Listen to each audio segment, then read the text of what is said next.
They sold her like trash. No goodbye. No tears. Just a cold hand pushing her into the back of a wagon like she was nothing. Like she never mattered. 15 years old. Barren, they said.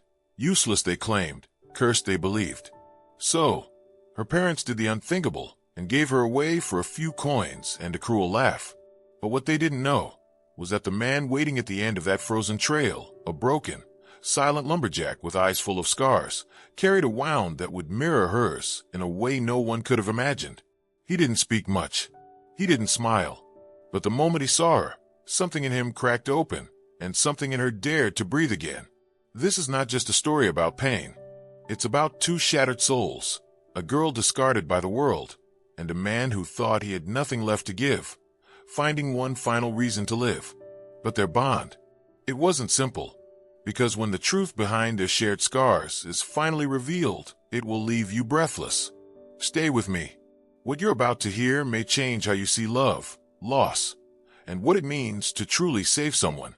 Before we dive into this unforgettable journey, if stories like this move your heart, if they make you feel something real, then take a moment to subscribe to Legacy Ignited.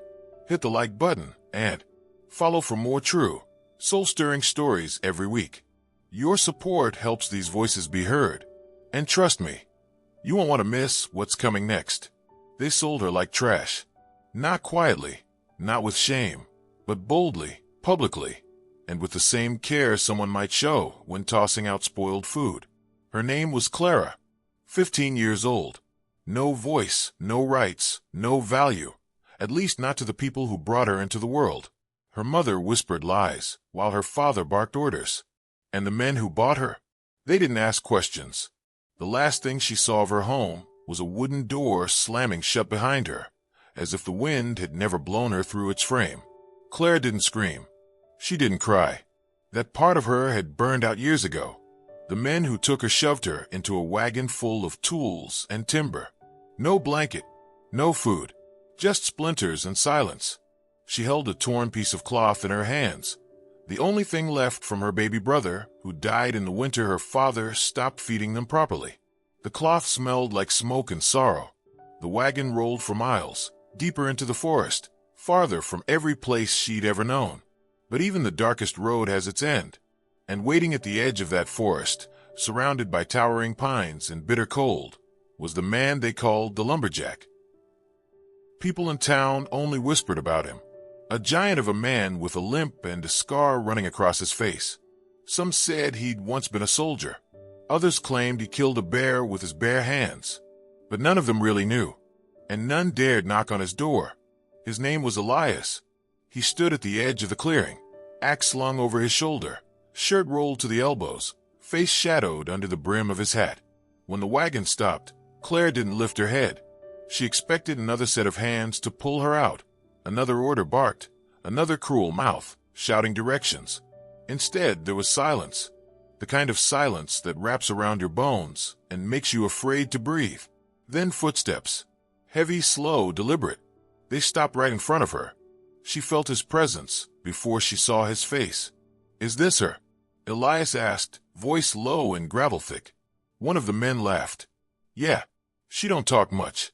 You'll barely notice she's there." Elias didn't laugh back. He looked at the girl. Not just glanced, looked. Deeply. And when Clara finally lifted her eyes, what she saw made her heart pause. Pain.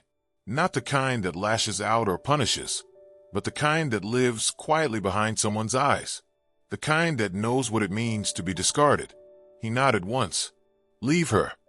And just like that, the wagon rolled away, its creaking wheels vanishing into the forest. Elias didn't say a word. He turned and walked toward the cabin. Clara hesitated, then followed. Her feet were frozen, but she moved. The cabin was made of thick timber, smoke rising from the chimney, warm light flickering through the cracks. Inside, it smelled of pine, firewood, and stew. A small table, 4 chairs, and a rocking chair by the hearth. Everything clean, simple, and still. Elias didn't ask questions. He pointed to the corner, where a small cot waited, folded blankets resting at its edge. "That's yours," he said. Clara moved to it slowly, unsure if this was a trick. She waited for the slap, the shout, the cruel twist that always came next. But none came. Instead, he turned and stirred the pot over the fire. "You hungry?" She nodded. He ladled stew into a wooden bowl and set it on the table. Bread followed. Warm, soft, fresh. She hadn't tasted real food in months. She ate in silence, careful not to make noise. He didn't speak again that night. Just sat in the rocking chair, staring into the fire, eyes empty like a man searching memories he couldn't escape. Days passed. Clara didn't talk, but she watched. She noticed how Elias limped when he walked, how he winced when the cold touched his joints, and how he often stood too long in the snow, just staring at the trees. He chopped wood like it was therapy, hitting harder than needed, as if splitting logs would silence something inside him. One morning, she dared to ask, voice barely a whisper, "Your leg, does it hurt?" Elias turned slowly. It was the first time he looked surprised. "He said. "Most days." "How?" He looked at her for a long moment, then pulled up his pant leg. A brutal scar ran down the length of his calf, twisted and burned. "Fire," he said. "Years ago." Clara's hand drifted to her own leg, to the jagged mark hidden beneath her skirt. Hers, too, was born of fire, the night her father threw a lantern at her for spilling water near his boots. Elias saw the gesture. His eyes softened. "Yours, too." She nodded. And just like that, something shifted. Not loudly, not with drama, but quietly, like two pieces of a shattered mirror slowly turning toward each other. He didn't pity her, and she didn't fear him. They understood.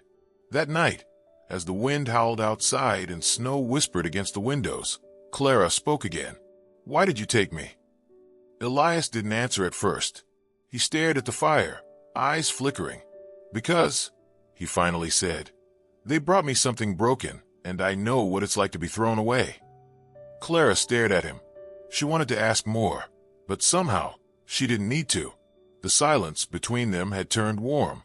But what she didn't know was that Elias's wound ran deeper than his leg, and hers was only beginning to open. Clara didn't sleep that night. She lay still on the cot, blanket pulled to her chin, watching the dying embers in the fireplace. Elias hadn't spoken another word after his quiet confession, but something about the way he said it. "They brought me something broken." It wasn't about pity. It was about reflection. Outside, the snow kept falling, soft but relentless, like the world was trying to bury something. Inside, two broken souls breathed under the same roof, bound not by blood or fate, but by scars. By morning, Elias had already chopped 2 stacks of wood before Clara opened her eyes. She stepped outside, snow crunching beneath her boots, and found him leaning on the axe, sweat on his brow despite the cold. "You chop too much," she said softly. He chuckled without looking at her. "I think too much." That day she helped, without being asked, gathering kindling, washing the pots, even hanging laundry by the fire. Every little task made her feel like less of a ghost. Elias said little, but his silence wasn't sharp anymore. It was calm, like the hush of trees after a storm. As days turned to weeks, the rhythm of life on the mountains softened Clara's edges. She began to laugh again, quietly, carefully, but it was there.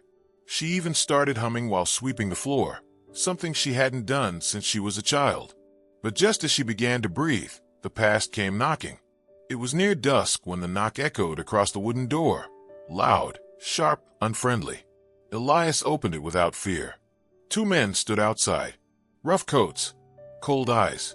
One of them, the same man who had dropped Clara off weeks ago, spoke first. "We heard you kept the girl." Elias didn't blink. "You sold her." The man smirked. "We sold the body, not the mouth. Didn't think you'd keep her like a pet." Elias stepped outside, closing the door behind him. Clara watched through the cracks in the wall, heart pounding. The second man spat in the snow. "She's property. Got someone in the north willing to pay triple now. So we came to collect." Inside the cabin, Clara felt her lungs close. Her hands trembled, but Elias didn't flinch. "She's not property. Not anymore." The men laughed. "You forget who owns her." Elias's voice dropped. "I buried the man who thought he owned my wife. Try me." The laughter stopped. The silence returned. And this time, it carried a threat. The two men exchanged glances, then turned to leave.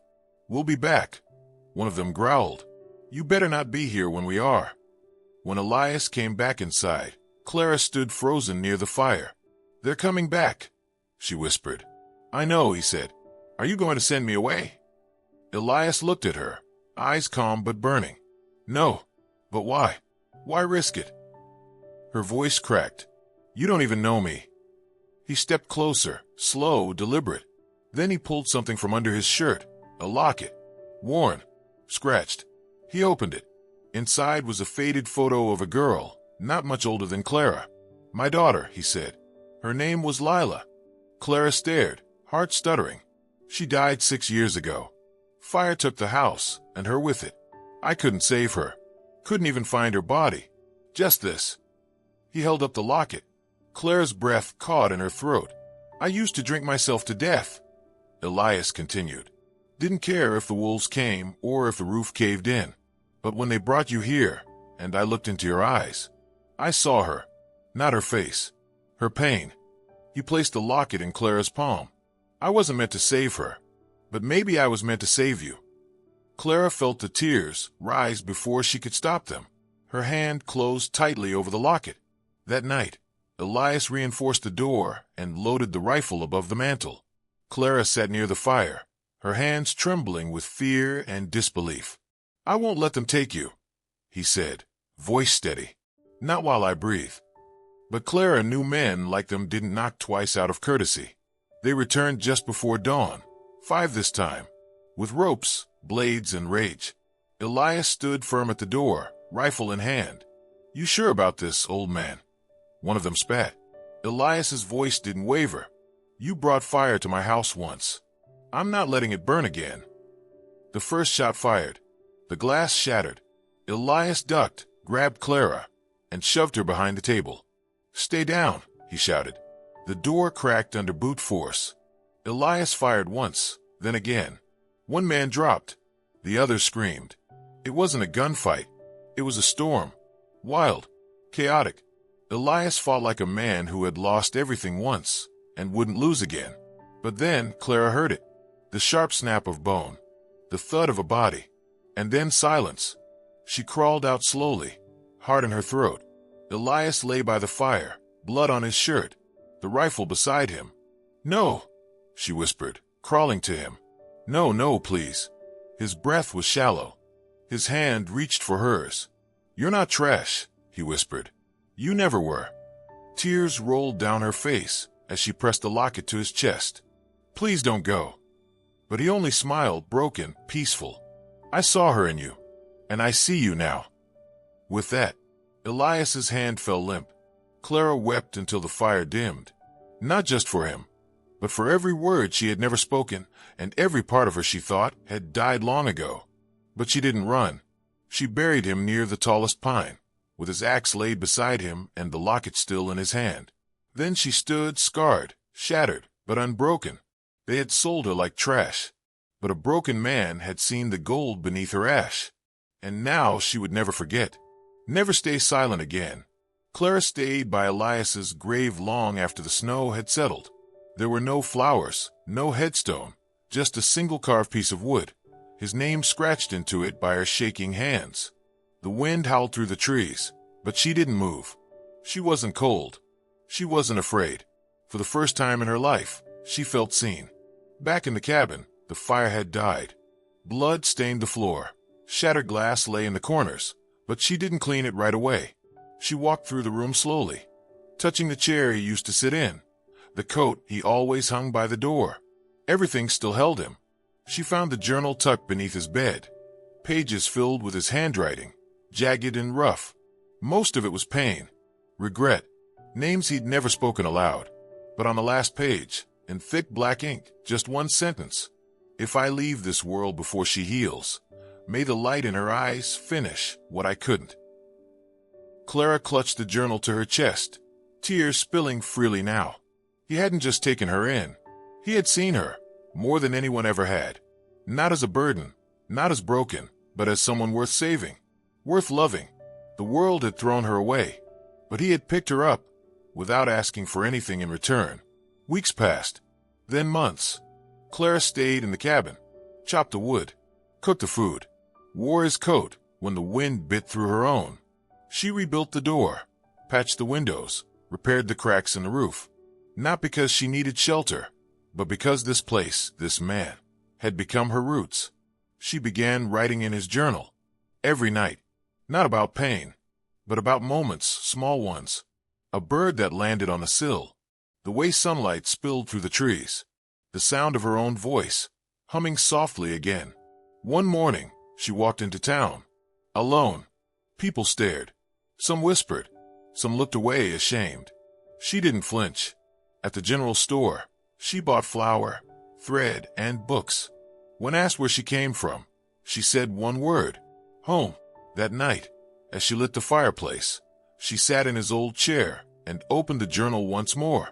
She read his last line again, then slowly wrote beneath it, I didn't just heal. I became the fire. She looked toward the door. No more cages. No more chains. The girl they sold like trash had become something they could never own. And the man with the matching wound?